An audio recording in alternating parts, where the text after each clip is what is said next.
Wishing you all a very sweet morning, dear viewers. शिक्षक पात्रता परीक्षा 2021 के अंतर्गत आज की वीडियो में हम एक महत्वपूर्ण बिंदु पर चर्चा करने जा रहे हैं, जिसका शीर्षक है बाल्यावस्था की मुख्य विशेषताएं, जो कि एक महत्वपूर्ण बिंदु है बाल विकास एवं शिक्षण विधियों के अंतर्गत।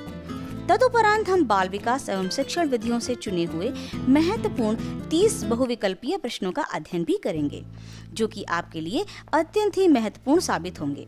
आशा करती हूँ आपको ये वीडियो पसंद आएगा।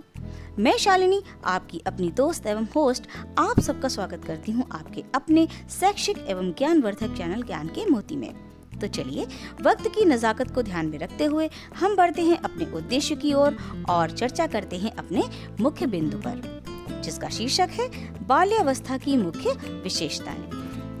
डियर व्यूअर्स, यद्यपि बाल्यावस्था को 6 से 12 वर्षायु तक माना जाता है, हरलॉक ने इसे 6 वर्ष से लेकर 12 वर्ष तक के बीच का समय माना है। इस अवस्था में निम्नलिखित विशेषताएं विकसित होती हैं।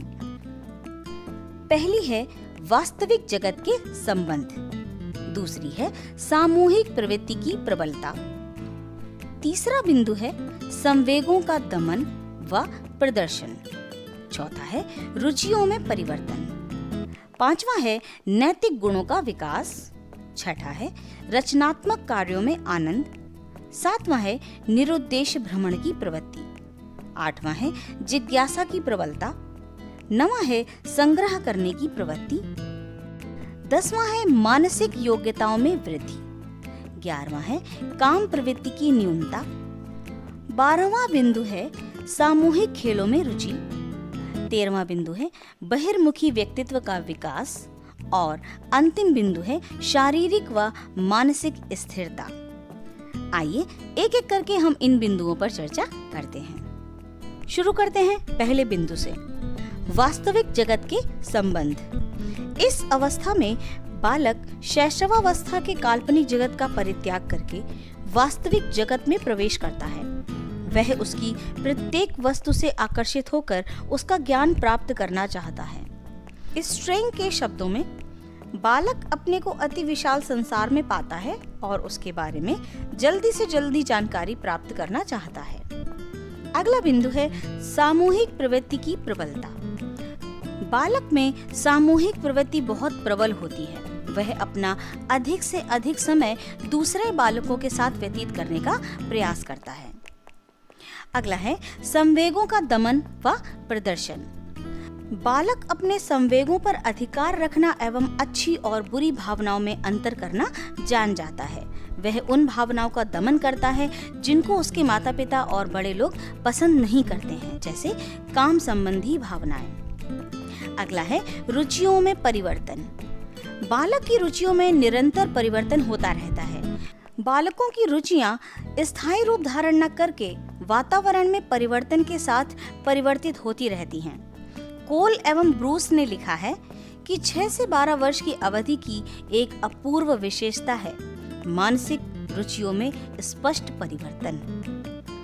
अगला है नैतिक गुणों का विकास।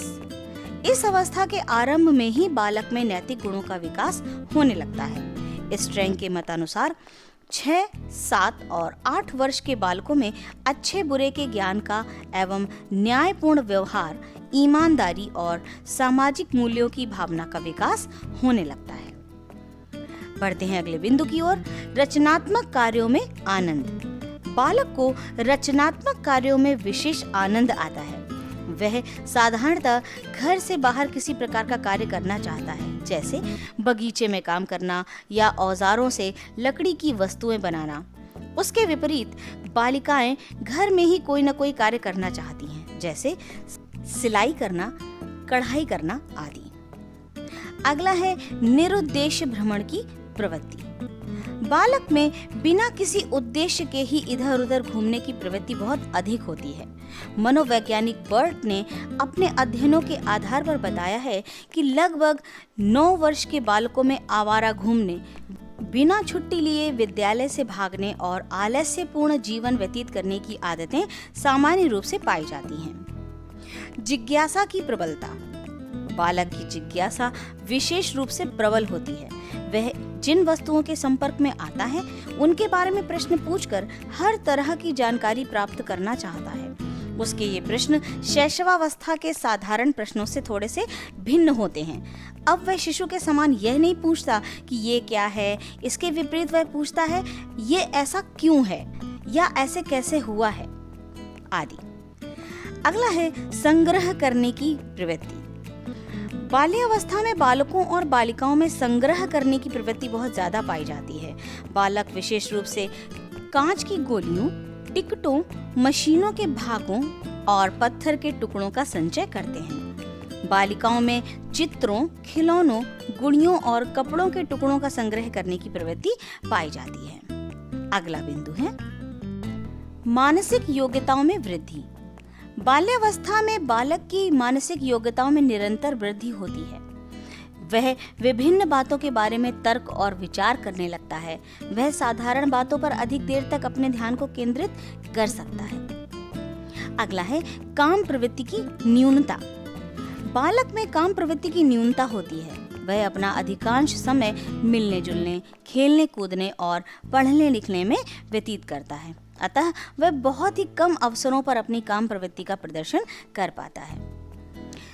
बढ़ते हैं अगले बिंदु की ओर, सामूहिक खेलों में रुचि। बालक को सामूहिक खेलों में अत्यधिक रुचि होती है। वह 6 या 7 वर्ष की आयु में छोटे समूहों में और बहुत काफी समय तक खेलता है।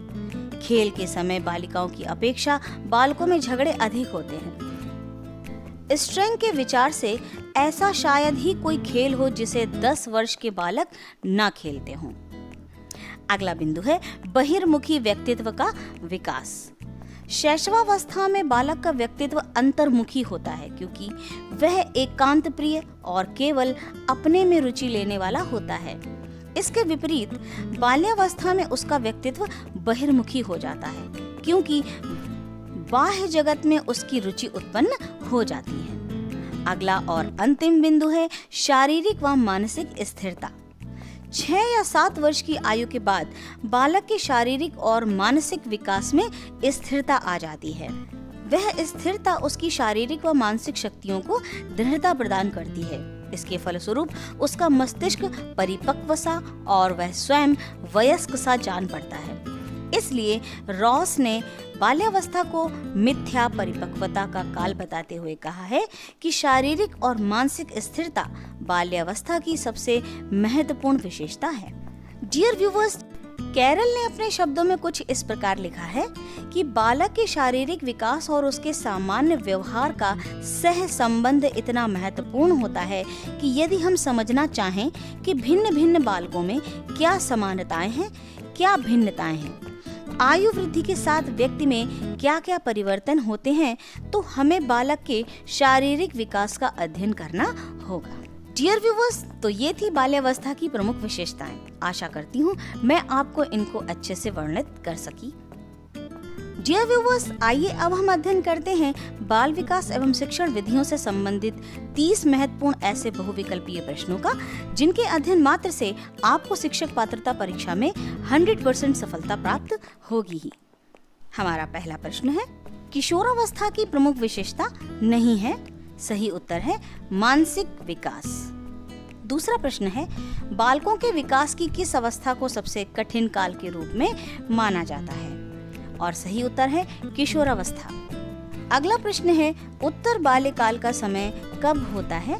और इसका सही उत्तर है 6 से 11 वर्ष तक। अगला प्रश्न है, बाल्यावस्था की प्रमुख विशेषता नहीं है।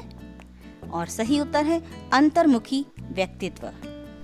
हमारा अगला प्रश्न है, संवेगात्मक विकास की किस अवस्था में तीव्र परिवर्तन होता है? और इसका सही उत्तर है किशोरावस्था। अगला प्रश्न है, वैयक्तिक भिन्नता का प्रमुख आधार है? इसके सही उत्तर पर निशान लगाइए, वंशानुक्रम तथा पर्यावरण। अगला प्रश्न है, वैयक्तिक विभिन्नता का कारण है? सही उत्तर है वंशानुक्रम। अगला प्रश्न है, निम्नलिखित कारण व्यक्तिगत भेद के हैं सिवाय शिक्षा व्यवस्था के? जी हाँ, इसका सही उत्तर है शिक्षा व्यवस्था। अगला प्रश्न है, व्यक्तिगत भेद के कारण हैं वंशानुक्रम और वातावरण। अगला प्रश्न है, व्यक्तिगत भेद का यह कारण नहीं है। सही उत्तर पर निशान लगाइए। जनसंख्या वृद्धि। व्यक्तिगत विभिन्नता में संपूर्ण व्यक्तित्व का कोई भी ऐसा पहलू सम्मिलित हो सकता है जिसका माप किया जा सकता है। यह कथन किसका है? और सही उत्तर पर निशान लगाइए, स्किनर का। अगला प्रश्न है, अन्य बालकों की विभिन्नताओं के मुख्य कारणों को प्रेरणा, बुद्धि, परिपक्वता, पर्यावरण संबंधी उद्दीपन की विभिन्नताओं द्वारा व्यक्त किया जा सकता है। यह कथन किसका है? इसका सही उत्तर है गैरिसन व अन्य का। अगला प्रश्न है, विद्यालय का यह कर्तव्य है कि प्रत्येक बालक के लिए उपयुक्त शिक्षा की व्यवस्था करे, भले ही वह अन्य सब बालकों से कितना ही भिन्न क्यों न हो। ये किसने लिखा है? और सही उत्तर है क्रो एवं क्रो ने। अगला प्रश्न है, असामान्य व्यक्तित्व वाले बालक होते हैं। सही उत्तर है प्रतिभाशाली। बढ़ते हैं अगले प्रश्न की ओर। भय अनेक बालकों की झूठी बातों का मूल कारण होता है। यह कथन निम्नलिखित मनोवैज्ञानिक का है। और सही उत्तर पर निशान लगाइए, स्ट्रेंग का। अगला प्रश्न है, इड, ईगो एवं सुपर ईगो को मानव की संरचना का अभिन्न भाग मानता है। सही उत्तर है फ्रायड। अगला प्रश्न है, केवल 2 प्रकार की मूल प्रवृत्ति हैं, मृत्यु एवं जीवन। यह विचार है फ्रायड का।